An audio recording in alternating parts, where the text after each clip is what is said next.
자, 톡투건강 핫 클릭. 이번에는 최근 화제가 되고 있는 책의 저자와 인터뷰하는 톡투북 코너를 마련했습니다. 암 환자로서 투병을 하면서요, 두 딸을 키우는 또 아빠로서, 또 방송과 기자를 넘나드는 기자로서, 또 최근에 SNS에서 꾸준히 암 투병기를 쓰면서 화제를 불러와 일으켰던 저는 암병동 특파원이라는 책을 낸 저자 황성택 기자를 소개해드리겠습니다. 안녕하세요. 네, 안녕하세요. 네, 황 기자, 독자와 우리 시청자에게 다시 한번 인사를 한번 부탁드릴게요. 네, 안녕하세요. 저는 황승택 기자입니다. 채널 A 보도국 경제본부 소속이고요. 하지만 지금은 투병을 하기 때문에 휴직 중에 있습니다. 그리고 기자와 더불어 이번에 책을 쓰면서 작가라는 직함을 하나 더 얻게 돼서 상당히 기쁩니다. 작가님, 반갑습니다. 황 기자, 그런데 이게 암담이 백혈병이에요, 그죠? 네. 백혈병인데다가 벌써 이 책을 읽어보면 아시겠지만 세 번째 지금 재발을 한 상황입니다. 어떻게 요즘 건강 어떠신가요? 예, 방금 이진환 기자께서 언급해 주신 것처럼 올 1월에 정말 기대했다는 말이 성립할 수 없는, 정말 생각하지도 못했던 세 번째 발병이 일어났습니다. 근데 하지만 두 번째 재발 때보다는 오히려 좀 담담했다고나 할까요? 그리고 제가 긍정적인 태도를 유지해서인지 하늘이든 어디서 기적을 주셨든지 그 이유는 모르겠지만 다행히 한 2만 분의 1의 확률이라는 타인 조혈모 세포 이식 수술을 받을 수 있게 돼서, 그게 1차였죠. 네, 1차에 있고 이번이 2차였습니다.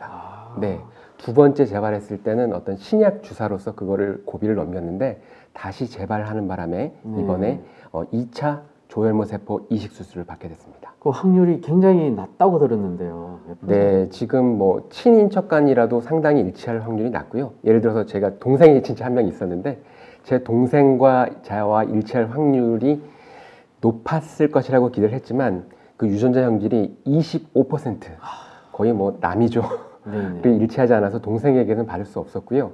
다행히 조혈모 세포 은행의 기증 의사를 밝히신 분들의 세포 중에서 저와 일치하는 부분이 있어서 첫 번째 이식을 받았고, 이번에 한 분을 또 찾아서 굳이 확률로 따지자면 2만 분의 1이 두 번 해서 4억 분의 1의 확률로, 네, 제가 이런 어떤 덕을 쌓았는지 조상님께 제사를 잘 드렸는지 모르겠는데 지금 그런 행운 덕분에 두 번째 이식 수술을 받아서 건강은 현재 약 한 70% 정도 회복을 하고 있습니다. 골프로 따지면 홀 인원보다 더 어려운 확률로 해서 일단 성공적인 이식을 했는데요. 계속 건강을 계속 챙겨주시길 고맙겠습니다. 건강을 계속 챙겨주시면 고맙겠습니다. 자, 책 제목이 아주 특이합니다, 여러분. 바로 저는 암병동 특파원입니다 라는 책 제목인데 이 제목을 어떻게 지으신 거죠? 저도 이제 그 책을 직접 쓰기 전에는 책 제목이 어떻게 나올까 상당히 궁금했었는데 이번에 책을 쓰게 되면서 편집자분들이 거의 한 80~90%는 정한다고 하더라고요. 근데 그래서 저는 좀 기자다 보니까 저희들은 좀 본인의 또 글에 대한 그런 좀 욕망이 있다. 그래서 여러 가지 이제 제가 아이템을 던져서 단어들을 이렇게 던져봤었는데 그 중에 제가 고른 단어는 이렇게 암병동과 특파원이라는 그 두 단어를 제가 이렇게 던졌었고요. 그 편집자분들이 회의를 해서 저는 암병동 특파원입니다라는 문장을 완성을 했습니다. 저는하고 입니다는 우리 출판사에서 지어졌고 거의 대부분을 본인 직접 진 거라고 생각하면 됩니까? 50대 50으로 네, 알겠습니다. 50대 50. 자, 궁금한 게 하나 있습니다. 이게 사실 병원비 많이 들어가고 했을 것 같은데 사실 이 책을 팔아서 대박을 터뜨려가지고 이 병을 또 병원비에 대면 참 좋은데 이 100% 백혈병 어린이 재단에 기부한다고 하셨어요. 왜 그런 얼토당토하는 일을 하시는 건지. 그러니까요. 진짜 저희 와이프가 허락을 해준 게 저도 신기한데요. 신기하네요. 제가 이렇게 웃으면서 말씀을 드리지만 아까 말씀드렸다시피 제가 이렇게 세 번째 발병임에도 불구하고 이렇게 책을 쓸 수 있는 힘과 그리고 치료를 받게 된 데는 우리 사회, 타인, 그리고 제 주변 분들의 도움이 많았습니다. 아까 제가 언급했던 두 번의 조혈모 세포 이식을 타인에게 받은 것도 큰 행운이고요. 그리고 의료보험 제도를 통해서 병원비도 상당히 많이 나오지 않았겠습니까? 근데 그 의료보험 제도를 통해서 많은 병원비를 또 절감을 했고요. 그리고 채널A 보도본부와 동아일보, 미디어그룹, 임직원분들의 많은 물심양면의 지원을 받았습니다. 그래서 제가 투병을 하면서 겪게 된 생각과 경험은 오롯이 제 것만이 아니라 이 경험을 통해서 얻은 수익이나 그런 것들이 있다면 사회에 환원하는 것이 맞다고 생각을 해서 조금은 얼토당토로 않게 이 인쇄 전액을 기부하기로 했습니다. 그래서 선인세를 먼저 받았었거든요. 네네. 그거 같은 경우는 이미 벌써 작년에 기부를 했고요. 네. 이게 좀 더 팔려야 네네. 지금 이제 기부를 해서 백혈병 어린이 재단에서도 제가 이 책의 인쇄를 기부한다는 소식을 알고 있는데 왜 올해 기부를 안 하지? 이렇게 혹시 생각을 하실 수 있는데 여러분 더 팔려야 된답니다. 선인세를 미리 기부를 네. 했고 추후에 2세, 3세가 더 팔리면 네. 그걸 모아서 한꺼번에 기부하도록 하겠습니다. 예, 좋은 뜻으로 출간을 하셨네요. 네. 근데 이 책 지금 많이 팔리고 있다는 소식이 또 들리는데요. 어느 정도 팔렸습니까? 예, 뭐 편집자분이 지금 저쪽에 계셔서 제가 말씀을 나눴었는데 인상이 별로 안 좋네요. 아닙니다. 아주 훌륭하신 편집자분이신데요. 네네네.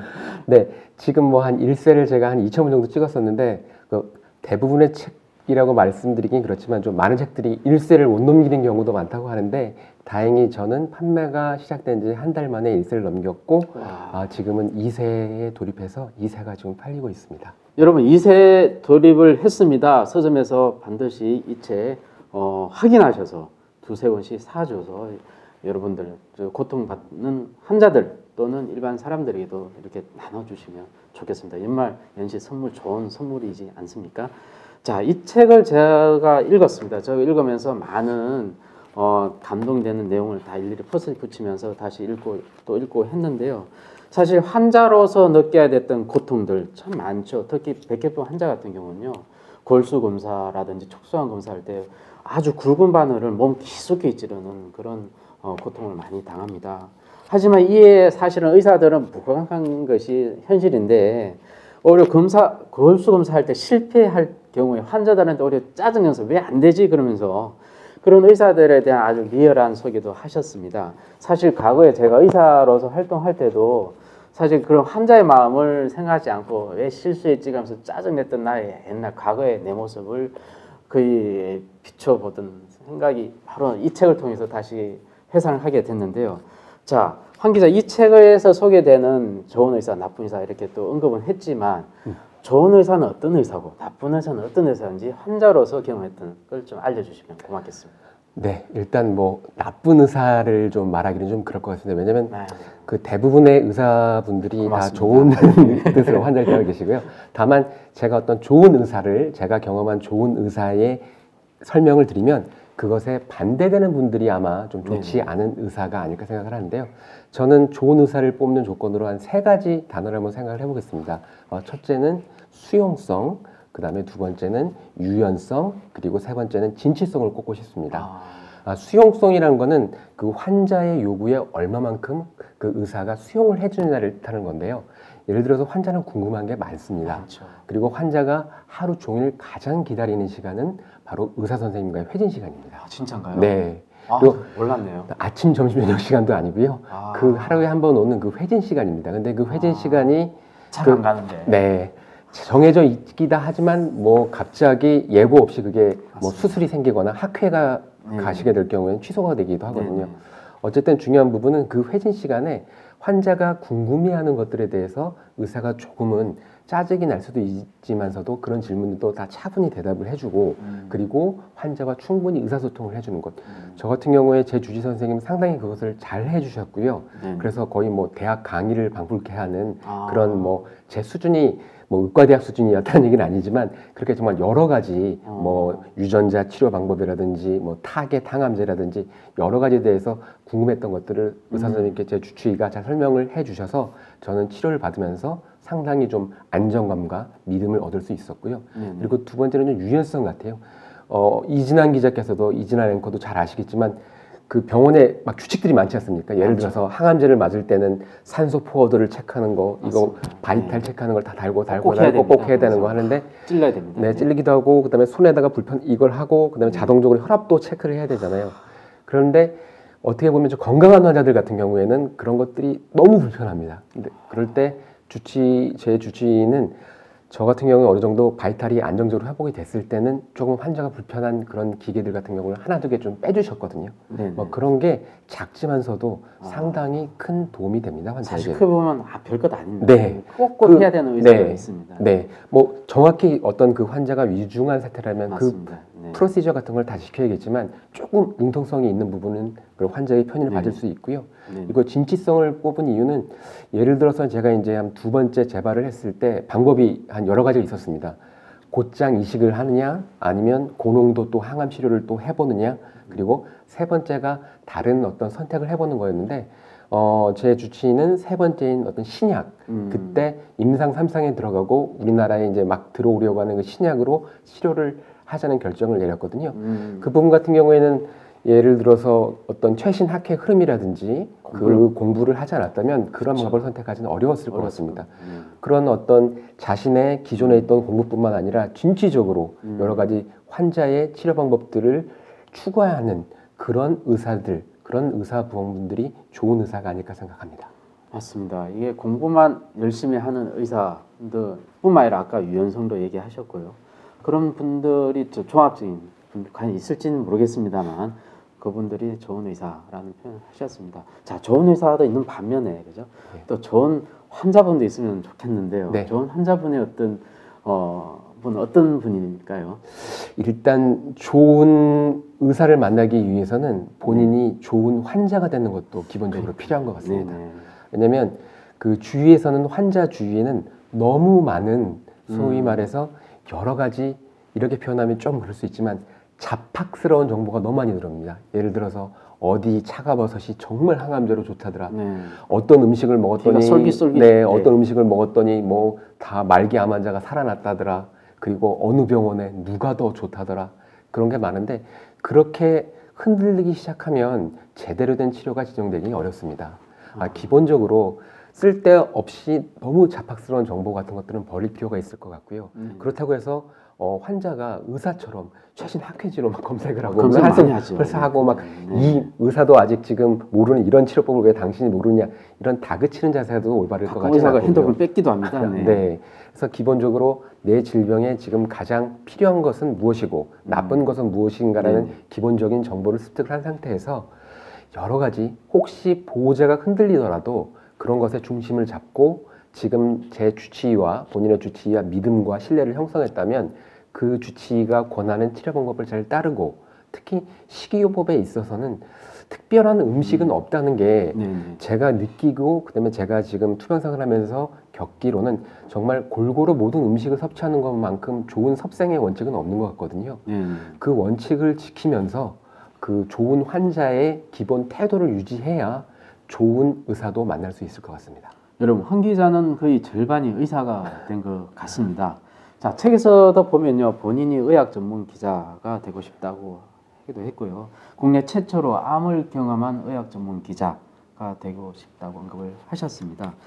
본인의 책 제목처럼 암병정 특파원이 됐다고 합시다. 특파원입니다, 지금. 만약 리포터를 한다면 어떤 내용을 하고 싶은지, 그리고 또 병원에 불합리한 그런 시스템이 있다. 어떤 걸 지적하고 싶은지 좀 알려주십시오. 네, 뭐 이렇게 되면 방송 같으면 지금 저는 지금 하고 있습니다. 저는 지금 안병동 특파원에 나와 있습니다. 제가 오늘 고발할 문제는 환자가 시술과 검사나 수술 전에 써야 하는 동의서 문제에 대해서 언급하려고 합니다. 이런 식으로 시작을 할 텐데요. 그 우리 이진한 앵커께서도 뭐 이렇게 연차 낮으실 때 많이 받으러 다니셨죠? 아니, 그럼요. 이거 안 하면 이 수술은 뭐 생명이 위험하지만 해야 됩니다라는 설득도 하고 근데 되게 무서워하더라고요. 왜냐하면 저도 처음에는 이제 경험 없이 사인을 많이 했었는데 그 문구가 이렇습니다.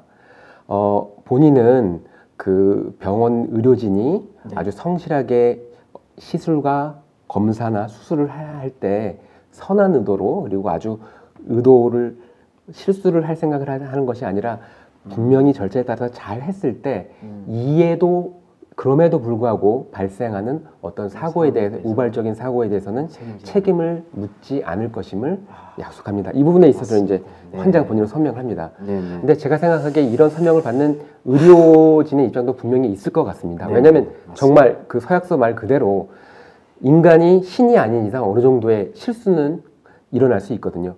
하지만 저는 그 문구가 환자들에게 주는 위압감, 그리고 혹시 나중에 본인이 의료 소송에 직면하게 됐을 때 우리는 아직까지도 과실 책임주의이기 때문에 환자가 의료진의 어떤 과실을, 이 책임을 증명해야 되지 않습니까?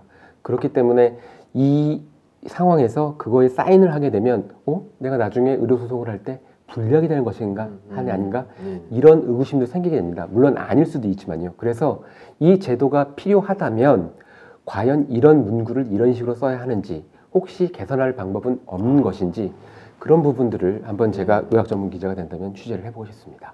죄송합니다. 제가 의학 전문 기자가 된 상황에서도 이런 거는 암을 경험 안 해본, 그런 입원을 안 해본 환자로서의 어떤 느낌을 새삼스레 다시 제가 반성한 계기가 되는 것 같습니다.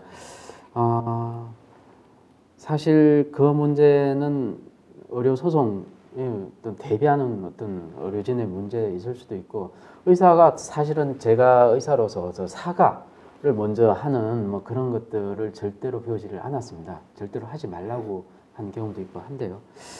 그런 거에 대해서 참 반성을 하게 되는 계기가 되는 것 같습니다. 자, 이 책을 읽었던 독자들을 많이 있지 않습니까? 네. 네. 그 독자들로부터 피드백을 받은 아주 재밌는 에피소드가 있는지. 뭐 재밌기보다는 제가 이 책을 쓰면서 과연 이 책을 쓰는 게 큰 도움이 될까? 저를 제외하고 있는 독자들에게 어떻게 다가갈까 많이 걱정도 하고 고민도 했었는데요. 요즘 이제 그 페이스북 같은 경우에는 뭐 제가 언급되거나 제가 쓴 책이 되면 자동으로 저를 태그해서 알려줬는데, 얼마 전에 읽었던 그 서평이 있었습니다. 본인의 아들이 좀 치료하기 어려운 신장병을 앓고 있는 아버지셨는데요. 제 책을 읽고 온 가족이 다시 한번 힘을 낼 수 있었다.